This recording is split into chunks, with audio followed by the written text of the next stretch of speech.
Glória a Deus, queridos irmãos. Hoje é o 18º dia do nosso jejum, 21 dias na presença do Senhor. E a mensagem de hoje é a mensagem no bico da pomba. A Bíblia diz que de Adão a Moisés o pecado estava no mundo, mas o pecado não é levado em conta enquanto não há lei. É a lei que transforma o pecado em transgressão. Se o limite de velocidade em uma certa rodovia é 100 km por hora, mas não há nenhuma placa avisando, enquanto não houver placa, ninguém pode ser multado. Contudo, uma vez que a placa é colocada, a infração será imputada. Esse é o princípio da lei. Romanos 5,13 diz, porque até o regime da lei havia pecado no mundo, mas o pecado não é levado em conta quando não há lei. Isso significa que o homem não podia ser julgado pelo seu pecado enquanto não havia lei. Então, como podemos explicar o dilúvio? Sabemos que Deus mandou o juízo sobre o homem nos dias de Noé, muito antes da lei. Isso também aconteceu com Sodoma e Gomorra e com os filhos de Judá. A misericórdia triunfa sobre o juízo. Creio que a explicação para tudo seja a misericórdia e não o juízo de Deus. Em Gênesis 3,15, Deus diz à serpente: porém, inimizade entre ti e a mulher, entre a tua descendência e o seu descendente. Este te ferirá a cabeça e tu lhe ferirás o calcanhar. Deus disse que da semente da mulher viria aquele que destruiria a serpente. O diabo sabia disso, então, a partir daí, ele tentou impedir a sua vinda. Você verá o diabo tentando destruir a linhagem do Messias em toda a Bíblia. O inimigo não pensava que o Messias demoraria a vir, por isso deve ter pensado que ele seria um dos filhos de Eva. Assim, quando viu que Deus havia aceitado o sacrifício de Abel, imediatamente pensou que ele poderia ser o Messias e usou Caim para matá-lo. Isso prova que o diabo não sabe todas as coisas, não sabia quem seria o Messias. Sabendo que o Messias viria da semente da mulher, o diabo faz com que os filhos de Deus e as filhas dos homens se misturem nos dias de Noé. Gênesis 6, 1-2, como se foram multiplicando os homens na terra e lhe nasceram filhas, vendo os filhos de Deus que as filhas dos homens eram formosas, tomaram para si mulheres, as que, entre todas, mais lhes agradaram. A interpretação tradicional desse texto é que os filhos de Deus são os homens do capítulo 5 e os filhos dos homens os descendentes de Caim. A falha dessa interpretação é que no Velho Testamento apenas Adão foi chamado de filho de Deus. A segunda interpretação é que os filhos de Deus eram anjos caídos e os filhos dos homens, os homens em geral. Dessa forma, os anjos caídos coabitaram com mulheres e produziram o que é chamado de nefilins. Essas criaturas eram uma mistura de homens e demônios. Gênesis 6,4. Ora, naquele tempo havia gigantes na terra. E também, depois, quando os filhos de Deus possuíram as filhas dos homens, as quais lhes deram filhos, estes foram valentes, varões de renome na antiguidade. Em nossa Bíblia, a tradução é gigantes, mas a palavra no original é nefilim, que significa cair, caídos, que fazem cair, desviado, perdido e que produz perdição. São todas descrições de ações demoníacas. Não tenho dúvidas de que houve uma mistura na espécie humana e essa foi uma das causas do dilúvio. O fato de serem gigantes mostra que houve uma mudança genética. Os nefilins eram uma mistura de homens com anjos caídos. Sei que muitos resistem a essa interpretação porque pensam que o corpo dos anjos é diferente, mas os anjos podem mudar o seu corpo. A Bíblia diz que muitas pessoas acolheram anjos sem saber. Hebreus 13:2. Não negligencieis a hospitalidade, pois alguns, praticando-a sem o saber, acolheram anjos. O livro de Judas afirma que anjos caídos não respeitaram os limites do próprio corpo e possuíram mulheres. Essa afirmação de Judas foi tirada do livro de Enoque, que conta o que aconteceu antes do dilúvio. Gênesis 6:9 diz que Noé era justo e íntegro. A palavra íntegro é tamim em hebraico e também significa que ele era fisicamente inteiro, sem contaminação. Ele era genuinamente humano, mas toda a carne havia se corrompido. A mistura das mulheres com anjos caídos produziu outra raça geneticamente diferente. O Messias somente poderia vir da semente da mulher, e as condições ficaram tão ruins que Noé e sua família eram os únicos humanos sem mistura, íntegros.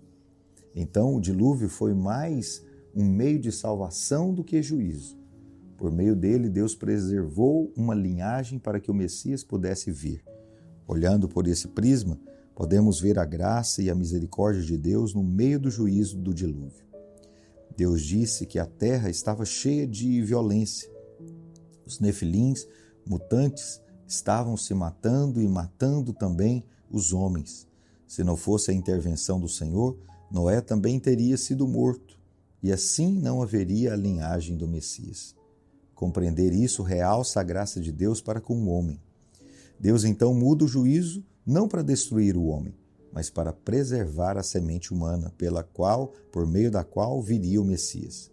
Creio que podemos entender outras ocasiões dessa mesma forma. O diabo sabia, por exemplo, que Deus havia rejeitado Rúben, Simeão e Levi. Então a linhagem do Messias viria por Judá. Entretanto, nos filhos de Judá, vemos como Deus julgou o filho que se recusou a dar descendência a seu irmão e lançava o sêmen no chão. O juízo veio rápido porque ele estava, por influência maligna, tentando impedir a vinda do Messias. A arca como tipo de Cristo. Deus manda Noé construir a arca para que ele e sua família fossem preservados. A arca era um tipo de Cristo. Estar na arca era como estar em Cristo hoje. Estando em Cristo, somos salvos da ira do juízo. Noé poderia cair, mas ele cairia dentro da arca. Não somos nós que carregamos Cristo, mas Ele nos carrega. As mesmas águas que trouxeram o juízo levantaram a arca acima das montanhas, acima dos problemas da vida.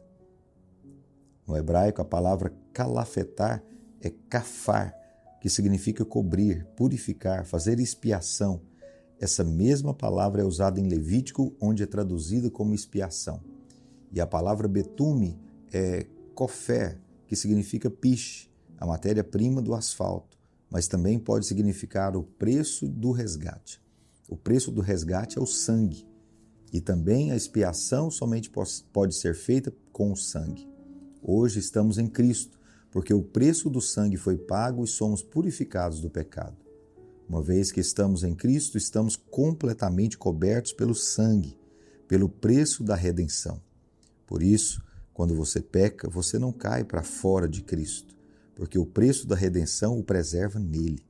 As águas do juízo não podiam entrar na arca, assim como a condenação não pode mais vir sobre você. Hoje, você está irreversivelmente salvo e inevitavelmente abençoado. A maldição foi revertida. Deus mandou que Noé trouxesse um par de cada animal imundo e 7 pares dos animais limpos para dentro da arca. Abriram-se, então, as fontes do abismo e as comportas do céu, e o Senhor fez chover 40 dias e 40 noites. As águas cobriram a terra por 150 dias, ou seja, 5 meses. Gênesis 8,4 diz: no dia 17 do 7º mês, a arca repousou sobre as montanhas de Ararat. Não existe nenhum detalhe insignificante na Bíblia. Por que Deus menciona o dia e o mês em que a arca pousou sobre o Monte Ararat? Porque esse é exatamente o mesmo dia em que o Senhor Jesus ressuscitou dos mortos. A arca pousou no dia 17 do 7º mês nas montanhas de Ararat. Esse é exatamente o dia em que o Senhor ressuscitou dos mortos. Os judeus celebravam a Páscoa no dia 14, e sabemos que o Senhor morreu na Páscoa. Então, ele ressuscitou no dia 17, e esse foi o dia em que a arca pousou no monte. Esse era também o dia em que se celebrava a festa dos primeiros frutos, as primícias, sendo Cristo as primícias dos que dormem. Êxodo 12, 2 e 13, 4 diz que a partir da Páscoa, o 7º mês tornou-se o primeiro. Arar, em hebraico, significa maldição, mas Ararat significa maldição revertida. Quando o Senhor ressuscitou dos mortos, nós fomos colocados numa posição em que a maldição foi removida e revertida. Nós estamos num lugar de favor, um lugar de ressurreição. Não estamos mais numa posição de maldição. A mensagem da pomba. Gênesis 8, 6-11 diz: Ao cabo de 40 dias, abriu Noé a janela que fizera na arca e soltou um corvo, o qual, tendo saído, ia e voltava até que se secaram as águas de sobre a terra.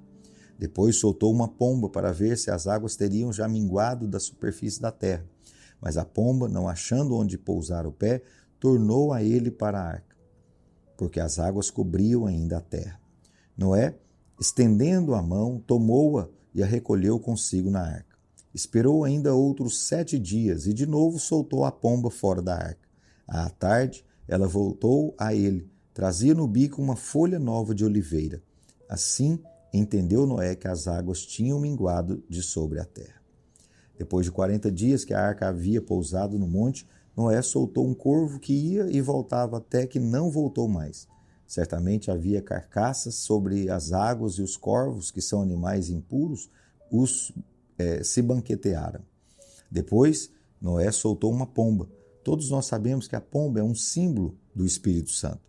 O propósito de soltar a pomba era para ver se as águas teriam já minguado da superfície da terra. O propósito do envio do Espírito Santo é para ver se o julgamento já cessou. Noé não tinha nenhuma evidência física. Olhando ao redor da arca, ele via somente água. Posicionalmente, a arca estava sobre o monte em terreno sólido, mas ao redor ainda havia água. Embora ele estivesse numa posição em que a maldição havia sido revertida, ao redor ele ainda via o juízo e a maldição. Na primeira vez, a pomba não encontrou onde pousar.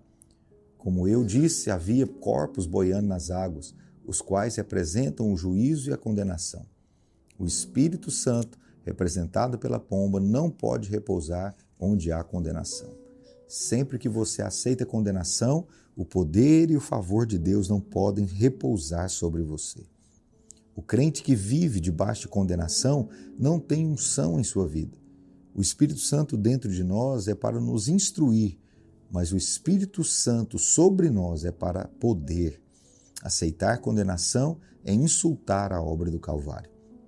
E por muitos séculos o Espírito Santo não encontrou onde pousar, até que chegamos a Mateus 3,16. Batizado Jesus, saiu logo da água, e eis que se lhe abriram os céus, e viu o Espírito de Deus descendo como pomba, vindo sobre ele. O Espírito Santo veio como pomba e encontrou o homem perfeito no qual pousar, Cristo Jesus. E nós estamos nele hoje. Ao mesmo tempo veio a voz do céu dizendo: Este é o meu Filho amado, em quem me comprazo. Creio que todos ouviram. A voz não veio audivelmente para Jesus ouvir, mas para nós ouvirmos, porque nós estamos nele, nós estamos no amado. Depois de 7 dias, Noé enviou a pomba novamente, e ela voltou a ele ao anoitecer, trazendo no bico uma folha nova de oliveira. Assim, Noé entendeu que as águas haviam minguado de sobre a terra. Embora estejamos numa posição sólida em que a maldição foi revertida, ainda vemos sinais de condenação e maldição ao nosso redor. Por causa disso, somos tentados a duvidar de que realmente Cristo nos resgatou da maldição da lei, fazendo-se Ele próprio maldição em nosso lugar. Nós vivemos num tempo escuro e a pomba veio ao anoitecer, mas ela veio com uma mensagem, uma folha nova de oliveira no bico. Ainda que Noé olhasse ao derredor e visse somente água, a pomba lhe trouxe uma mensagem. Deus quer que creiamos na mensagem da pomba, mesmo que não vejamos nada ao derredor. A folha nova de oliveira simboliza a paz. A mensagem do Espírito é que não há mais conflito, não há mais condenação, não há mais separação entre Deus e o homem. A mensagem da pomba é que temos paz com Deus. Quando o Senhor Jesus se levantou das águas, a pomba veio sobre ele, e então a mensagem foi revelada. Este é meu Filho amado. Cristo é o renovo da oliveira. O Espírito Santo nos diz essa mesma mensagem hoje. Mesmo vendo ao redor a maldição e a condenação, creia que você é amado do Pai e toda maldição foi revertida em sua vida. Noé precisou crer na mensagem no bico da pomba e nós também. Vivemos debaixo da aliança. As pessoas depois do dilúvio poderiam temer um novo juízo cada vez que o céu escurecesse. Muitos de nós ainda vivemos debaixo do medo do juízo de Deus, da sua ira. Estamos de pé, mas tememos vir a cair no futuro. Para tirar todo o temor, é como se Deus estivesse dizendo-lhes: não temam, as águas da morte não virão novamente. A maldição foi revertida. Como garantia, Deus fez com eles uma aliança. Ele coloca o arco-íris no céu. Nós somos o povo que está debaixo da aliança. Não precisamos temer coisa alguma. Deus é absolutamente fiel à sua palavra. Não podemos viver outra vez atemorizados. Deus deseja que desfrutemos de vida e paz. Isaías 54:9 diz: porque isto é para mim como as águas de Noé, pois jurei que as águas de Noé não mais inundariam a terra, e assim jurei que não mais me iraria contra ti, nem te repreenderia. Esse é o verdadeiro significado do arco-íris. O Senhor jurou que não mais se iraria conosco, porque estamos em Cristo. Hoje, quando você vir o arco-íris, não pense em dilúvio, mas lembre-se da nova aliança. O Senhor Jesus exauriu toda a ira de Deus na cruz. Por isso, Deus jurou que não mais vai se irar com você. O Senhor foi levado na cruz às 9 horas da manhã. Ao meio-dia, as trevas cobriram a terra. Ele suportou todos os nossos pecados e a ira de Deus sobre si, mas às 3 da tarde ele estava vivo. Sua vida foi maior do que o pagamento de toda a nossa dívida. Aleluia! No Velho Testamento, o fogo da ira de Deus consumia o sacrifício. Mas agora o Filho de Deus consumiu todo o fogo da ira e viveu para declarar: está consumado. Eu creio que no momento em que as trevas se foram, surgiu um arco-íris no céu. Cantares 2:11-12 diz: porque eis que passou o inverno, cessou a chuva e se foi. Aparecem as flores na terra, chegou o tempo de cantarem as aves. E a voz da rola, no original pomba, ouve-se em nossa terra. Aleluia! Que o espírito de revelação, de entendimento espiritual seja liberado nos nossos corações agora. Que essa mensagem seja viva nos nossos corações. Não há mais condenação, não há mais ira de Deus sobre nós, não há mais culpa. Nós estamos em Cristo Jesus, estamos debaixo da aliança do Senhor. Em nome de Jesus.